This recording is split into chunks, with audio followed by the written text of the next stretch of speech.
뉴욕주 북부 지역에 내일까지 많은 양의 눈이 내릴 것으로 예상돼 기상청이 주의보를 발령했습니다. 강력한 겨울 폭풍이 몰아친 캘리포니아에선 산사태가 발생해 스키를 타던 10여 명이 실종됐습니다. 연방 정부가 H-1B 전문직 취업 비자에 대한 단속을 강화하고 있습니다. 사전 통보 없이 무작위 선정 방식으로 현장 실사가 진행될 것으로 전해져 한인 업계도 긴장하고 있습니다. 장전된 산탄총을 소지한 18세 남성이 워싱턴 DC 연방의회 의사당으로 돌진하다 용의자는 전술 조끼와 장갑을 착용하고 차량엔 군사용 헬멧과 방독면도 있었습니다. 심각한 재정 위기에 처해 있는 뉴욕시가 주 정부의 부유층 증세를 요청하고 차선책으로 최대 9.5%의 재산세 인상을 검토하겠다고 밝혀 파장이 커지고 있습니다. 로드아일랜드주 아이스하키 경기장에서 6명의 사상자를 낸 총기 난사 사건은 성전환 수술을 받은 가장이 저지른 것으로 드러났습니다. 가정 불화 끝에 자신의 아들과 전 부인을 상대로 총격을 가했습니다. 이상은 오늘의 주요 뉴스입니다. 시청자 여러분 안녕하십니까? KBN 뉴스입니다. 뉴욕주 북부 지역에 내일 새벽까지 또 많은 양의 눈이 내릴 것으로 예상돼 기상청이 주의보를 발령했습니다. 강력한 겨울 폭풍이 몰아친 캘리포니아에선 산사태가 발생해 스키를 타던 10여 명이 실종돼 당국이 구조에 나섰습니다. 국립기상청은 빙햄턴, 알바니 등 뉴욕주 북부 지역에 오늘 오전부터 내일 오전 4시까지 겨울 기상주의보를 발령했습니다. 이들 지역에 2에서 5인치의 눈이 내릴 예정이며 일부 지역엔 눈과 비가 섞여 내리는 진눈깨비도 예상됩니다.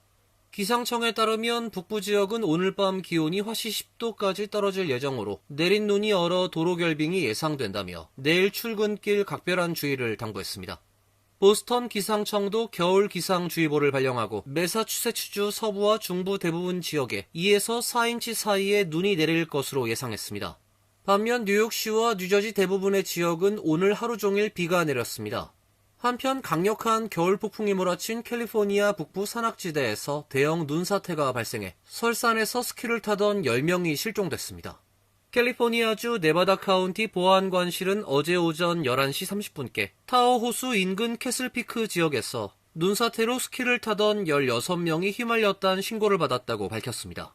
구조당국은 일행 중 6명의 소재를 파악했으나 악천후에 고립된 상태며 나머지 10명은 아직 실종된 상태입니다.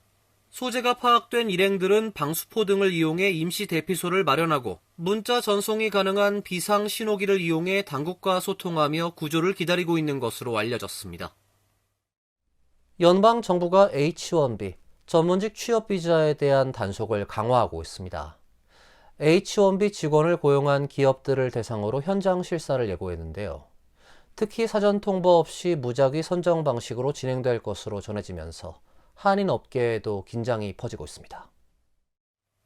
연방노동부에 따르면 최근 프로젝트 파이어월이란 이름의 H-1B 비자 프로그램 단속 강화 조치가 시작됐습니다. 기업이 숙련된 미국인 근로자 고용을 우선하도록 유도하기 위해 고용주 대상 단속과 처벌을 강화하겠다는 것이 골자입니다.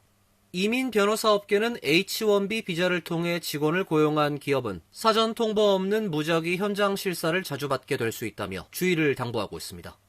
현장 실사는 기업이 H-1B 청원서와 노동허가 신청서에 기재된 내용을 실제로 준수하고 있는지를 집중 점검합니다. 특히 직무 내용과 임금 수준, 근무지 주소, 실제 고용 여부 등이 중점 조사 대상입니다.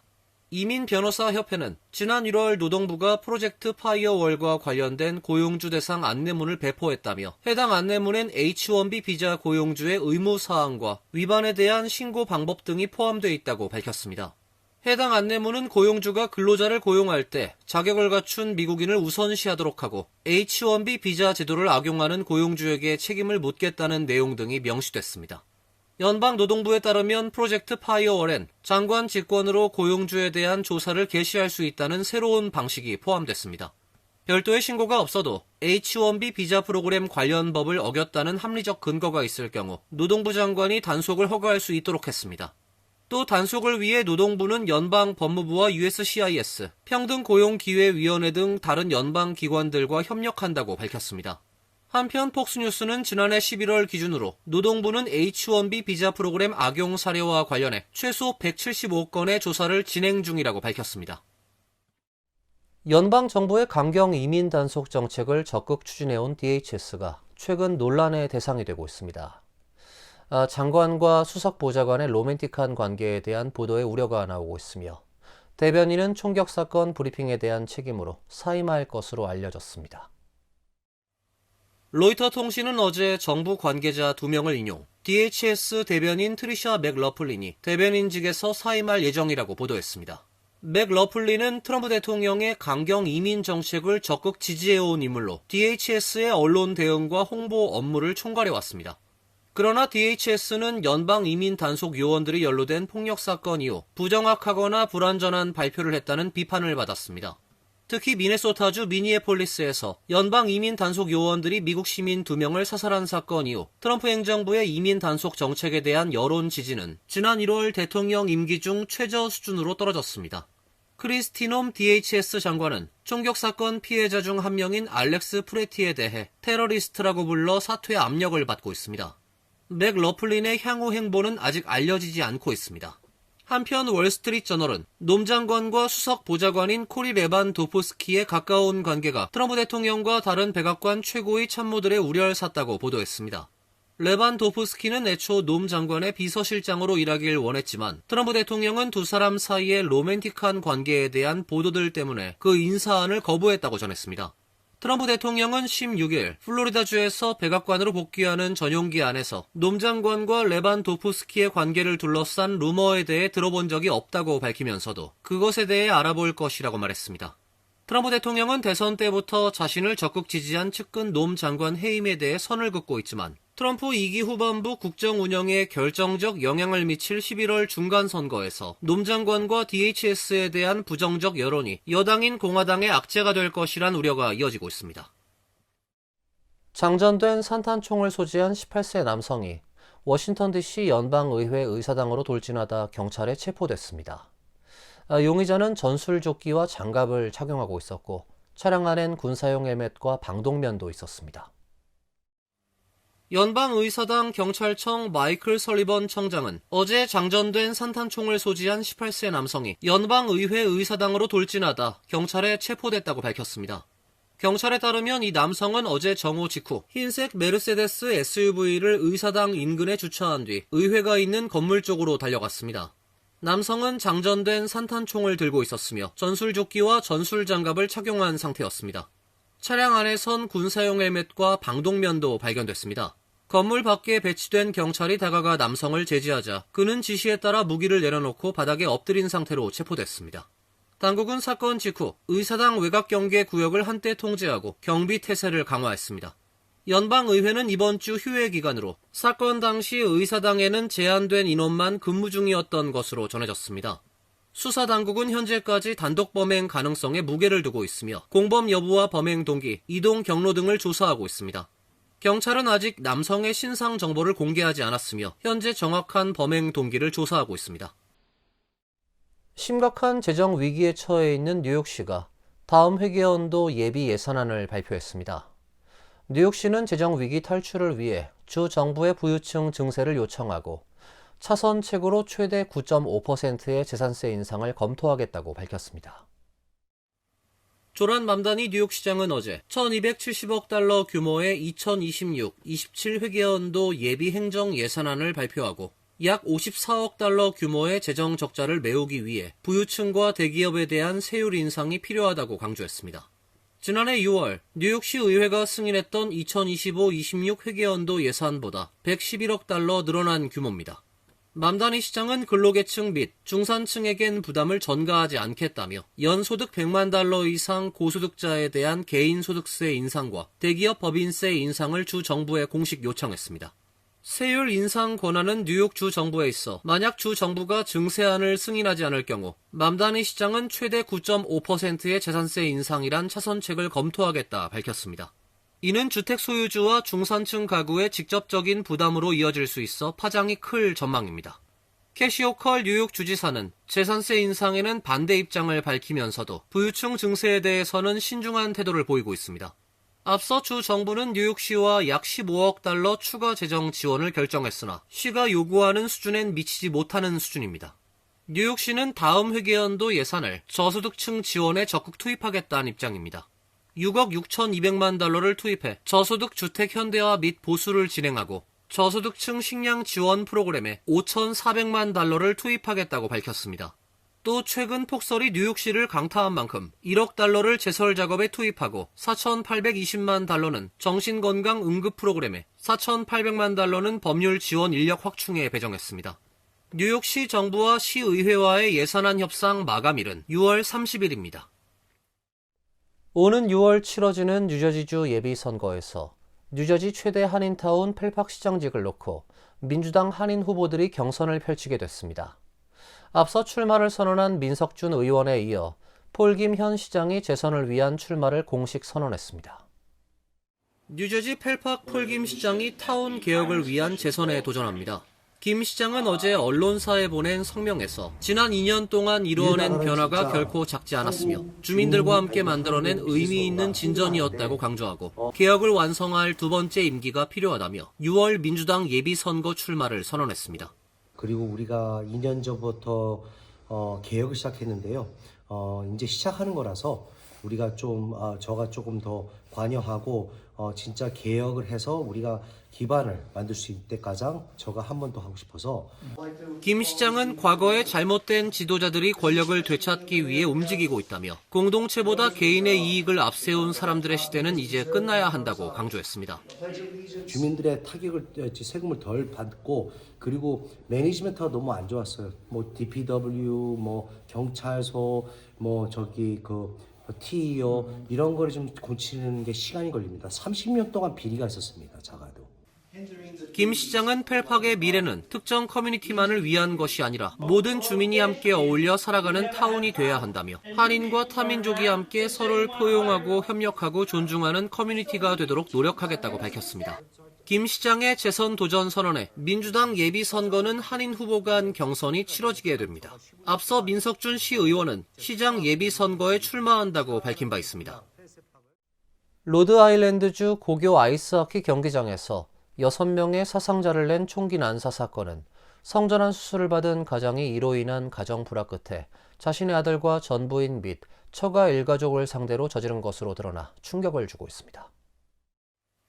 로드아일랜드주 포터킷 경찰국은 지난 16일 총기를 난사하고 스스로 목숨을 끊은 범인은 올해 56세의 로버트 도건으로 밝혀졌으며 그는 범행 당시 아이스하키 경기장에 모여있던 가족들을 향해 무차별 총격을 가한 것으로 드러났습니다. 지역방송 WPRI에 따르면 도건은 성전환 수술을 받은 후인 지난 2020년 초 전 장인으로부터 살해 위협을 받았으며 지속적으로 가정 불화를 겪은 뒤 이혼 소송을 당한 것으로 전해졌습니다. 보도에 따르면 전 장인은 도건을 집에서 내쫓으려 했으며 아시아계 갱단을 동원해 살해하겠다고 위협한 혐의로 신고돼 협박 및 사법방해 혐의로 기소됐다가 이후 혐의가 취하된 적도 있는 것으로 알려지고 있습니다. 현지 언론과 목격자들에 따르면 도건은 범행 당시 여장을 한 상태였으며 관중석에 앉아있던 자신의 아내와 자녀들을 향해 조준 사격했습니다. 총격 당시 추가 피해를 막기 위한 시민의 용기가 빛났습니다. 현장에 있던 한 학부모가 범인을 제압하기 위해 몸을 던졌고 경찰은 이 시민의 개입 덕분에 더 큰 참사를 막을 수 있었다고 전했습니다. 이번 사건으로 도건의 아내와 딸 1명이 숨졌으며 나머지 자녀를 포함한 3명은 병원으로 옮겨졌으나 현재 위독한 상태입니다.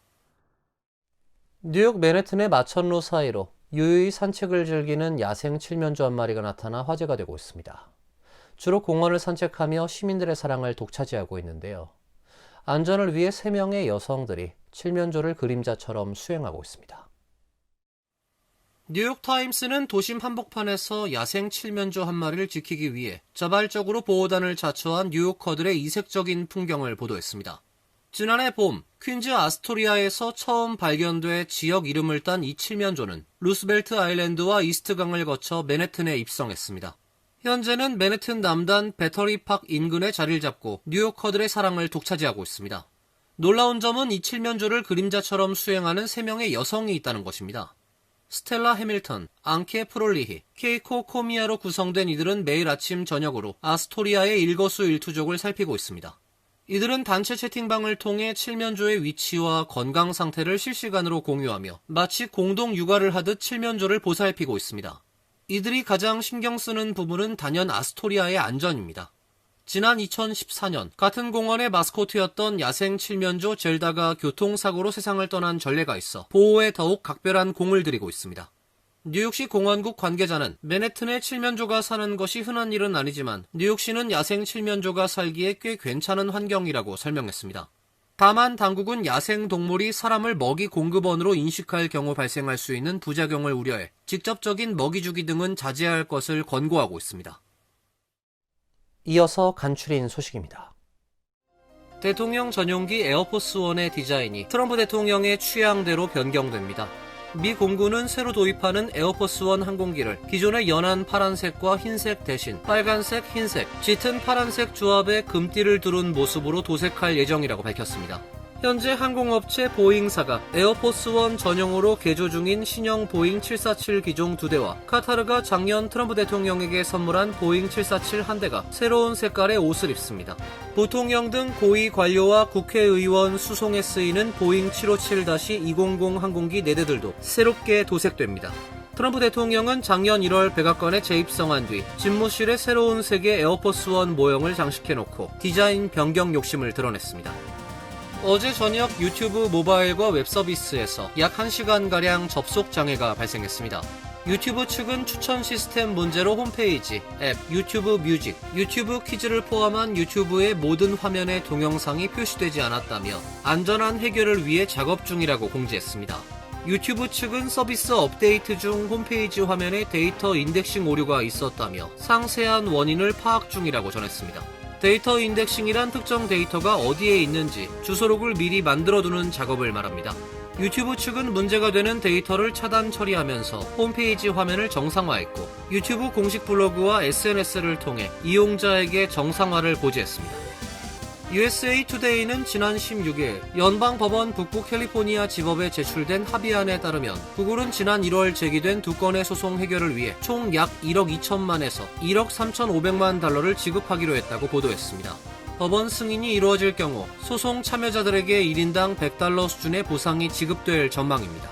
원고 측은 구글이 안드로이드 기기를 통해 사용자의 동의 없이 이동통신 데이터를 수집했다고 주장했습니다. 특히 구글 앱을 종료하거나 화면이 잠긴 상태, 위치 공유 기능을 비활성화한 경우에도 정보가 수집됐으며 이를 기반으로 맞춤형 광고가 제공됐다고 밝혔습니다. 또 다른 소송에선 음성 비서 구글 어시스턴트가 헤이 구글이나 오케이 구글 등 호출어 이후 사적인 대화를 녹음 공유해 광고에 활용했다는 의혹이 제기됐습니다. 해당 합의금은 약 6,800만 달러 규모입니다. 사고 상해 소송 전문 로펌 나폴리 슈콜릭은 뉴욕시 소속 청소 차량이 한인 운전자를 들이받아 중상을 입힌 사건과 관련해 최근 열린 법원 공판에서 대심원단으로부터 총 800만 달러의 배상 평결을 받았다고 설명했습니다. 사건은 한인 운전자가 도로에 차량을 주차해두고 있던 상황에서 뉴욕시 소속 트럭이 도로로 진입하던 중 원고의 차량을 충돌하면서 발생했습니다. 이 충돌로 한인 운전자 원고는 목과 왼쪽 어깨, 허리, 왼쪽 무릎에 부상을 입었습니다. 대심원단은 판결에서 과거의 신체적, 정신적 고통 200만 달러, 미래의 신체적, 정신적 고통 450만 달러, 향후 의료비 150만 달러의 손해배상액을 인정했습니다. 환율과 증권 소식입니다.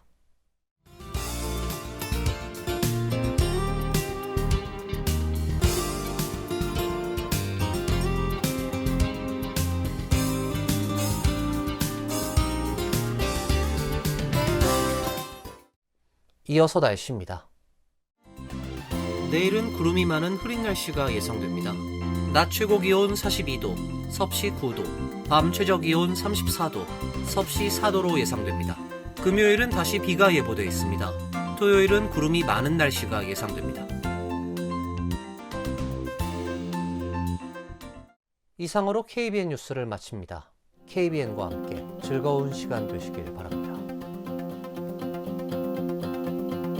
우리 동부 최대 한인방송 KBN이 제작하는 KBN 뉴스는 웹사이트 mykbn.com 그리고 유튜브와 페이스북에서 다시 보실 수 있습니다. 좋아요, 구독, 알림 설정은 뉴스 제작에 큰 도움이 됩니다.